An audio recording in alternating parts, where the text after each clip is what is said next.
अब तो ये आरोप सिद्ध हो चुका है कि इस लड़के ने रेव पार्टी की थी और सांप के जहर से ड्रग्स बनाया था। हिरासत में लिया गया है। जब इस पर आरोप लग रहे थे तो कई सारे कमेंट आए कि सर आरोप सिद्ध नहीं हुआ, अब क्या बोलना चाह रहे हो। जैसे मैं बात कर रहा हूं ध्रुव राठी की, ये किस पार्टी का सपोर्टर है, इसको चंदा कहां से मिलता है, इस पर एक अलग बहस की जा सकती है। अब इस लड़के से इसकी तुलना करें, ये क्या कर सकता है, इसके दिमाग में जो होगा गाली गलौज मारपीट, ये लड़का क्या कर सकता है, फैक्ट और तर्क सिखाने की बात कर सकता है।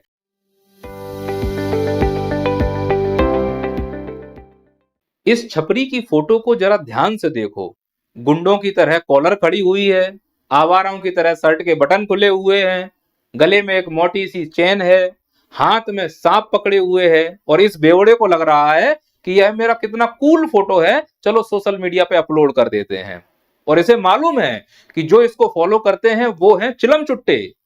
उन चिलम चुट्टों को इस फोटो में छपरी लुक दिखेगा ही नहीं, क्योंकि वो चिलम चुट्टे इसकी भक्ति में इतने लीन हैं कि इस छपरी लुक में भी वो एल्विस भगवान का विकराल रूप इमेजिन करने लगेंगे कि भगवान ने साक्षात विकराल रूप का मुझे दर्शन दिया है। कई चिलम चुट्टों ने तो इस इमेज का बड़ा सा फोटो लगाकर अपने घर में मड़वा लिया होगा, क्योंकि वह भगवान से कम नहीं है। कई चलम चुट्टे ये भी बोलेंगे कि तुमको एल्विस भाई से क्या तकलीफ है, क्या एल्विस भाई की सफलता से जलते हो। नहीं, मैं सभी की सफलताओं का सम्मान करने वाला व्यक्ति हूं, पर अगर कोई सफलता गलत काम से आई है और ऐसा गलत काम जिसका दुष्परिणाम समाज को भुगतना पड़े, तो ऐसी सफलताओं का विरोध करना बहुत जरूरी है और ऐसे लोगों का नकाब हटाना भी जरूरी है जिन्हें तुम भगवान मान रहे हो। जिस सांप को पकड़कर यह फोटो खिंचा रहा है, इस लड़के के ऊपर यह आरोप है, आरोप ही नहीं है, पुलिस ने इसे गिरफ्तार भी किया है कि इसी सांप के जहर से ड्रग्स बनाता था, रेव पार्टी करता था, विदेशी लड़कियों को बुलाता था। जिस एल्विस को आप लोगों के प्यार ने एल्विस भाई बनाया है, वही एल्विस भाई अगर आप लोगों को धोखा दे, आप लोगों को गलत रास्ते पर ले जाए, तो फिर कैसे आप इसको मान सकते हैं। चलो ये तो पैसे कमा रहा है वीडियो दिखाकर, इसको फॉलो करने से आपको क्या मिल रहा है सिवाय समय की बर्बादी, और क्या। तो जिस एल्विस यादव को तुमने एल्विस भाई बनाया है, उसके दिमाग में सफलता इतने गंदे तरीके से घर कर गई है कि वो तुम्ही लोगों को कुछ नहीं समझ रहा है। अब उसके अंदर इतना घमंड आ चुका है कि अगर उसके रास्ते में कोई आता है जो उसके विरोध में बोलेगा, तो उसके साथ वो हाथापाई करने को भी तैयार है।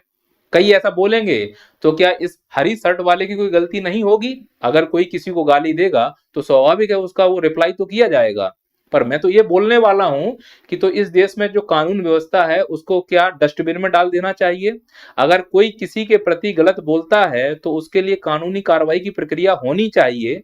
गाली गलौज देने से, मारपीट करने से ये क्या मैसेज देना चाह रहा है। और जो इसको फॉलो कर रहे हैं चिलम चुट्टे, उनको तो ये लगेगा कि यही एक सच्चा रास्ता है जो हमारे भगवान ने अपनाया है, क्योंकि जो भगवान कर रहा है वो कभी गलत नहीं हो सकता। लेकिन हमें दिख रहा है कि एक छपरी है जो अपनी औकात दिखा रहा है आकर। इस झिंगुर की औकात इतनी ही है, जो उसके दिमाग में है वो वही कर सकता है। क्योंकि जो दूसरा पिट रहा है वो भी कोई छपरी से कम नहीं होगा, क्योंकि एक छपरी दूसरे छपरी के पास ही जाएगा। तुम करने क्या गए थे उसके मुंह लगने, कीचड़ में पत्थर मारोगे तो कीचड़ तुम्हारे पास ही उड़ के आएगा ना। ये बात समझ में नहीं आई इस लड़के को और इसका भुगतान करना पड़ा। और फॉलो कर लो इन लोगों को। अब तो ये आरोप सिद्ध हो चुका है कि इस लड़के ने रेव पार्टी की थी और सांप के जहर से ड्रग्स बनाया था। हिरासत में लिया गया है। जब इस पर आरोप लग रहे थे तो कई सारे कमेंट आए कि सर आरोप सिद्ध नहीं हुआ, अब क्या बोलना चाह रहे हो। अरे भाई, धुआं वही होगी जहां आग होगी। मैं किसी के विरोध में खड़ा होने के लिए नहीं खड़ा हूं, बस मैं ये बताना चाह रहा हूं कि आप किसी का अंधभक्ति मत करो। कोई भी व्यक्ति इस दुनिया में पूरी तरह से सच नहीं होता, कोई भी व्यक्ति इस दुनिया में पूरी तरह से परफेक्ट नहीं होता है। सभी व्यक्ति इस दुनिया में मतलबी होते हैं, उसमें मैं भी शामिल हूं। तो अगर तुम्हें किसी व्यक्ति को फॉलो करना है तो ये देखो तर्क कर पा रहा है या नहीं। अगर तर्क है तो फॉलो करो, तुम्हारे तर्कों पर वो अगर खरा नहीं उतर रहा है तो फॉलो मत करो। पर तर्क करने की शक्ति तो तुम्हारी खत्म हो चुकी है, क्योंकि तुम्हारे अंदर दिमाग में नशा डाल दिया गया है। अगला प्रश्न ये है, तो सर इसके इस काम से समाज को क्या नुकसान है। अरे भाई, इसको एक लीगलाइजेशन किया जा रहा है, आप समझिए इस चीज को। अगर आपके दिमाग में अभी भी ये बात है कि अगर इसको नशे के किसी ड्रग्स के इल्जाम में गिरफ्तार किया गया है तो हमारे समाज के लिए अगर आम बात है, इसका मतलब हमारे दिमाग में वो कॉमर्शलाइजेशन कर दिया गया है। तो सर इसको इतने दिनों के बाद क्यों पकड़ा गया और यह इस प्रकार से क्यों घूम रहा था। क्योंकि यह हमारी समाज की संरचना है। आप समझिए, जितने भी बड़ी सेलिब्रिटी हैं उन्होंने शराब, गुटखा, सिगरेट को इस प्रकार से प्रचारित किया है कि शराब, गुटखा, सिगरेट बेचना, उसका कंज्यूम करना समाज में एक प्रतिष्ठा का विषय है। तो जब भी आप कोई नशे या फिर शराब से संबंधित कोई केस सुनते हैं तो वो आपके लिए बहुत आम बात लगने लगती है, आपको लगता ही नहीं कि वो अपराध किया गया है। आप उठाकर देख लीजिए इन बेवड़ों को, इस्लाम में शराब हराम है लेकिन प्रचार शराब का कर रहे हैं।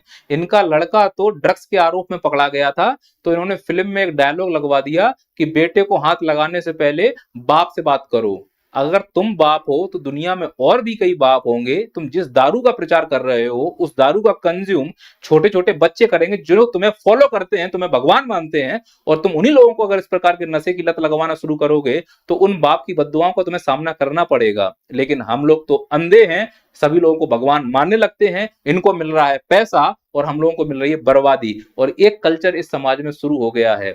जो ये एलविस यादव नाम का लड़का नशे में पकड़ा गया है ना, ये फॉलो करने वाले जो बच्चे हैं वो समाज को ये नुकसान होगा, क्योंकि ये नशे को प्रमोट कर रहा है, और नशे को प्रमोट करेगा तो नशे कंज्यूम करने वाले युवा ही होंगे। और जितनी भी राज्य सरकारें हैं उनको टैक्स कहां से आता है? इसी प्रकार के शराब को बेचने से। शराब के ठेके आपको हर 10 कदम में मिल जाएंगे, क्योंकि सरकारों को मालूम है अगर इस शराब से कोई व्यक्ति शराब पीकर जाएगा तो वो घर पर उस स्थिति में पहुंचेगा कि ना तो वो अपने बच्चों पर ध्यान दे पाएगा, ना बीवी पर ध्यान दे पाएगा। तो उनके बच्चे किसको फॉलो करेंगे? एल्विस जैसे लोगों को, शाहरुख खान जैसे लोगों को। वो लोग किसका प्रचार कर रहे हैं? नशे का। बाप भी किसमें गया है? नशे में। तो उन बच्चों के दिमाग में क्या आएगा? नशा करो। तो जो आगे आने वाली पीढ़ी है वो इस नशे के फेर में फंस जाएगी, क्योंकि सरकारों के द्वारा ये दारू बेची जा रही है। इन सरकारों को मालूम है कि जो सत्ता चलती है वो इसलिए चल पा रही है क्योंकि जो भीड़ है वो उनकी बातें एक बार में सुन लेती है। भीड़ एक बात में बात क्यों सुन लेती है? क्योंकि भीड़ नशे में धुत है। भीड़ नशे में धुत क्यों है? क्योंकि उसका हमने बहुत अच्छे से प्रमोशन किया है, ऐसे लोगों को प्रमोट किया है जो इस नशे को आगे ले जा पाए। अब जिस पीढ़ी में तर्क करने की शक्ति नहीं होगी, जिस पीढ़ी में नशे में धुत होने की आदत होगी, वही पीढ़ी इन नेताओं की रैलियों में जाकर भीड़ का हिस्सा बनेगी। वही पीढ़ी पंडितों और मौलवी के पंडालों में जाकर भीड़ का हिस्सा बनेगी। और वही पीढ़ी लाइन में खड़े होकर 5 किलो अनाज लेगी। यही पीढ़ी महंगाई के लिए मरेगी। यही पीढ़ी आगे जाके आंदोलन करेगी। यही पीढ़ी चाहेगी कि वैकेंसी निकले, पर सरकार सुनने को तैयार ही नहीं है, क्योंकि उस समय तुमने तर्क करने की शक्ति खो दी थी। यही सरकार, इनके लड़के जो विदेशों में पढ़ रहे हैं, जब आएंगे तुम्हारे सामने मंच पर खड़े होंगे तो तुम्हारी इसी भीड़ को जो दारू में बर्बाद हो चुकी है उसको वो कन्विंस करेंगे कि हम तुम्हारी गरीबी मिटाएंगे, बेरोजगारी मिटाएंगे, तुमको रोजगार देंगे, तुमको सही दिशा में देंगे। और पिछले 70 सालों से यही होता आ रहा है। इस खेल को समझने की जरूरत है।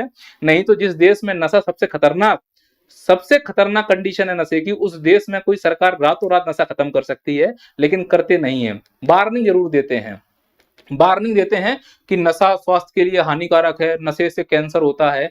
अरे जब मालूम है कैंसर होता है तो बंद क्यों नहीं करते? उन्हें मालूम है कि लत लग चुकी है बुरी वाली, अब बंद करने से क्या फायदा, ये तो बिक के ही रहेगा। जीएसटी के पार भी लगा दिया गया, जितना टैक्स लगाओ वसूल लो, इससे नोच डालो इनको। चारों तरफ से लोग नोचने के लिए तैयार हैं, पर इस नशे का प्रमोशन करवाया जा रहा है बड़े बड़े लोगों से, जिससे हम इस चीज को समझ पाए कि ये हमारे लिए सही है या गलत है। कुछ यूट्यूबर ऐसे भी हैं जो हमें तर्क की बातें सिखा रहे हैं, पर उन यूट्यूबर्स को किसी विशेष पार्टी का हमें मान लिया जाता है। एक्चुअली जैसे मैं बात कर रहा हूं ध्रुव राठी की, ये किस पार्टी का सपोर्टर है, इसको चंदा कहां से मिलता है, इस पर एक अलग बहस की जा सकती है। मैं इस लड़के से ना मिला हूं, ना मैं इसके समर्थन में खड़ा हूं, पर मैं इस लड़के की इस बात का फैन हूं कि जो भी ये बात बोलता है वो फैक्ट के साथ बोलता है। अब इस लड़के से इसकी तुलना करें, ये क्या कर सकता है, इसके दिमाग में जो होगा गाली गलौज मारपीट, ये लड़का क्या कर सकता है? फैक्ट और तर्क सिखाने की बात कर सकता है। अगर यह भूलकर कि यह किस पार्टी का सपोर्टर है, इसको चंदा कहां से मिल रहा है, ये अलग बहस है, इस पर अलग सर्च करो। तुमको लगता है कि ये किसी पार्टी चंदा लेता है तो तुम भी इसी की तरह इसका जवाब दो। ये तर्क से बात करता है, तुम भी इसको तर्क से ट्राई करो कि तुम्हें इतना परसेंट, इतना रुपए, इतनी तारीख को इस पार्टी से मिला है, इसको प्रूव करो रॉन्ग। और अगर आपके पास तर्क नहीं है, गालियां हैं, तो फिर ये बंदा मेरी नजर में सही है। इसीलिए मैं कहता हूं कि आप ऐसे यूट्यूबर्स को फॉलो करो जिनको फॉलो करने से हमारी लाइफ बन सकती है।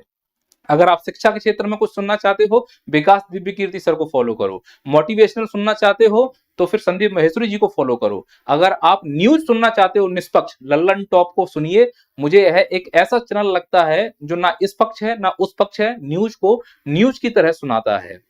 इसी प्रकार से आप जिसको भी फॉलो करना चाहते हैं, आप चुन लीजिए कि कौन तर्क कर रहा है। जो तर्क की बातें करता है उसको स्वीकार करो, जो तर्क की बातें नहीं कर रहा है उसको अस्वीकार कर दो।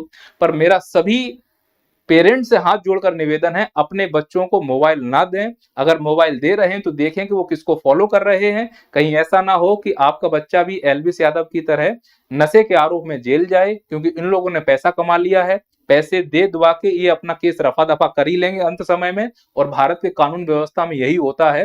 राम रहीम जैसे लोग जो रेप के आरोप में आरोपी हैं, उन्हें पैरोल मिल रही है। ये तो लड़का नशे के आरोप में है, कभी भी इसको पैरोल वैरोल मिलती रहेगी। पर इससे इनके जीवन नहीं रुकने वाला। ये फिर आके वीडियो बनाएंगे, आप इन्हें फिर फॉलो करेंगे। इसीलिए निवेदन है पेरेंट्स से कि आप ऐसे लोगों को फॉलो करने के लिए बोलें। यूट्यूब चैनल अगर देखना है तो कुछ ऐसे चैनलों को देखें जिससे आपके बच्चों में क्रिएटिविटी आए, ना कि अंधपन। अगर कुछ गलती हो तो क्षमा करना। जय हिंद, जय भारत।